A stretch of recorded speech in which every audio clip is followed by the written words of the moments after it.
Peristiwa pengepungan Surabaya, penangkapan 42 orang mahasiswa sama penyebutan monyet Papua itu jelas dilakukan oleh aparat TNI, polisi sama ormas. Nah, alasannya tidak jelas, diduga orang Papua atau penghuni melakukan hal itu. Nah, peristiwa penyebutan monyet itu pernah juga terjadi di Jogja 2016. Nah, juga peristiwa-peristiwa lain yang kemudian mendiskriminasi orang Papua secara rasial. Saya pikir ini adalah tindakan merendahkan martabat orang Papua atau lebih hak hidup orang Papua berdasarkan ras atau etnis. Ali Murtopo juga pernah mengatakan bahwa proses pendudukan Indonesia di Papua itu hanya untuk kekayaan alam Papua, terserah orang Papua mau pergi kemana. Hal itu pernah berulang juga terjadi di tahun 2015 oleh Luhut Panjaitan. Waktu itu beliau masih menjabat sebagai Menteri Politik Hukum dan HAM Indonesia. Ia mengatakan orang Papua pergi saja ke Malaysia, jangan di Papua. Gitu. Ini adalah tindakan rasial secara verbal oleh aparatur negara. Tapi yang lebih parah itu adalah tindakan negara memperlakukan orang Papua secara tidak manusiawi, yaitu pembantaian operasi militer yang berkepanjangan di Papua sejak pendudukan Indonesia di Papua. Pasca Trikora dibacakan oleh Soekarno, sejak itu pula operasi militer, pengiriman militer itu terjadi sampai hari ini. Bahkan hari ini masih orang Papua di Nduga masih mengungsi. Di puncak masih terjadi pengungsian 800 warga. Mereka membunuh orang Papua, menyingkirkan orang Papua, mengambil semua kekayaan alam Papua, menguasai semua sumber produksi, sarana produksi orang Papua. Itu yang terjadi di Papua, sehingga rasisme itu adalah bagian dari penjajahan di Papua. Melihat rasisme terhadap orang Papua adalah melihat secara utuh proses penjajahan di Papua, karena Papua adalah wilayah yang dikoloni oleh Indonesia di abad 21 ini.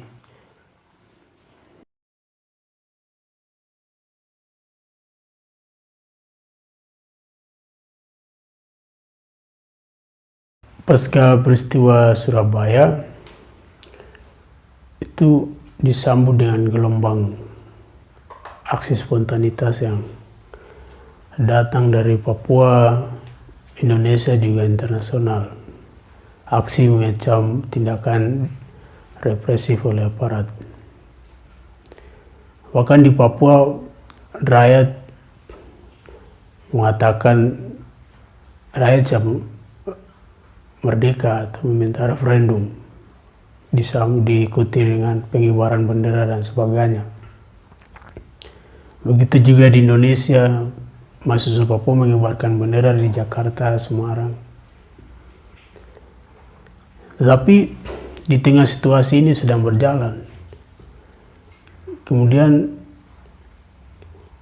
ada maklumat yang dikeluarkan oleh MRP itu Majelis Rakyat Papua dan Gubernur Papua Lukas NMB tentang pemulangan mahasiswa Papua dari seluruh Indonesia.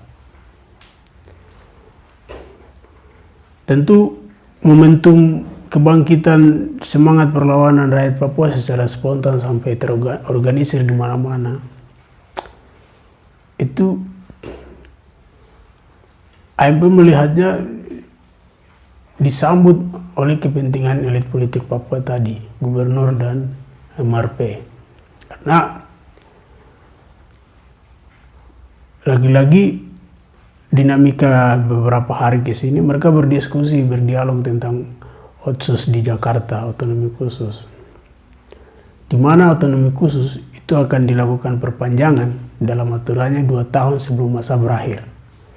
Dan otsus akan berakhir di tahun 2021. 2019 inilah waktunya bernegosiasi.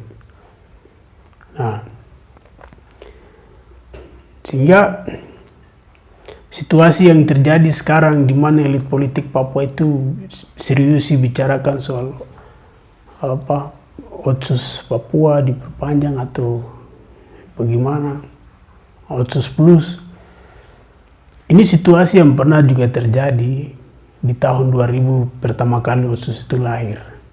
Otsus lahir di tengah orang Papua minta merdeka, orang Papua berjuangkan hak penentuan sendiri.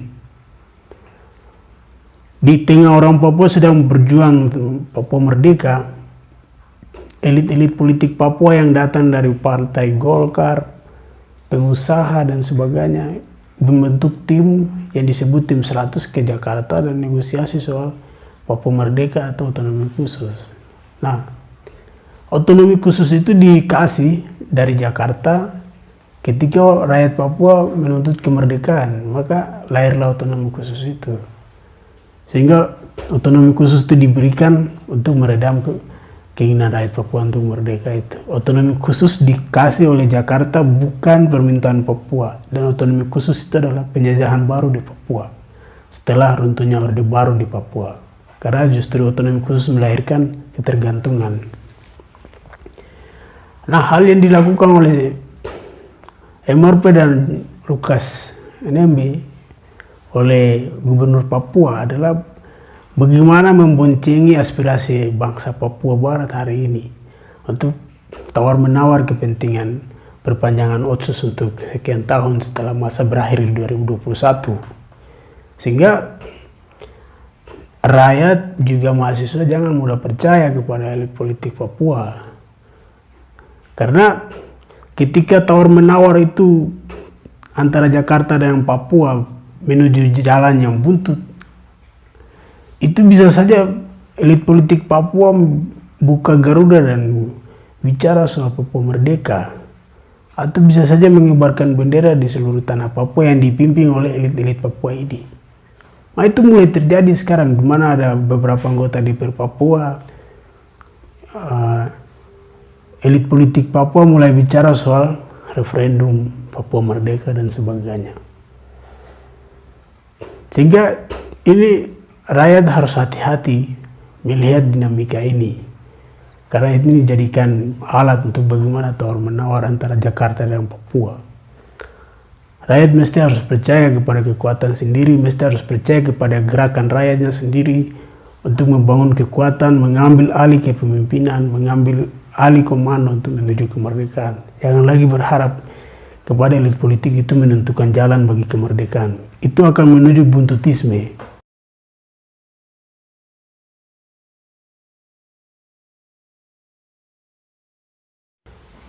Yang harus dilakukan oleh terutama gerakan pembebasan nasional Papua Barat yaitu konsolidasi bangun persatuan nasional di West Papua di dalam negeri.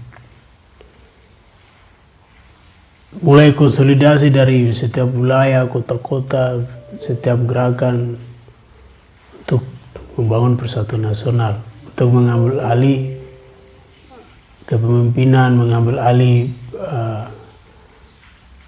gerakan perlawanan yang kemudian dimanfaatkan oleh elit politik Papua itu. Persatuan kepemimpinan di dalam negeri adalah satu syarat yang sangat penting yang mendesak untuk menuju revolusi demokratik, walaupun itu dilihat sebagai kebutuhan objektif, kebutuhan subjektif, tapi itu sangat penting. Yang kedua, kepada mahasiswa Papua yang ada di luar Papua. Hari ini kita berjuang di mana-mana. Kita ada di hutan, kita ada di kota, kita ada di ibu kota kolonial, kita ada di dunia internasional. Sehingga penjajahan, rasisme, itu tidak hanya diperuntukkan kepada orang Papua, tapi juga kepada gerakan rakyat seluruhnya di Indonesia. Hari ini ketika mahasiswa Papua diberhadapkan dengan rasisme di Surabaya, banyak solidaritas yang datang dari mana-mana. Banyak kawan mulai datang membuka mata tentang Papua.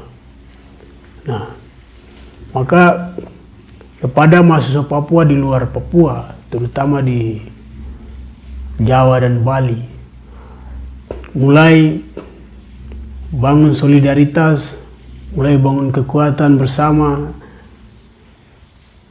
mulai melakukan aksi bersama, karena musuh kita jelas, yaitu rezim hari ini. Rezimlah yang melakukan penindasan terhadap bangsa Papua, juga kepada rakyat Indonesia yang kemudian jadi tersingkir atas negerinya sendiri.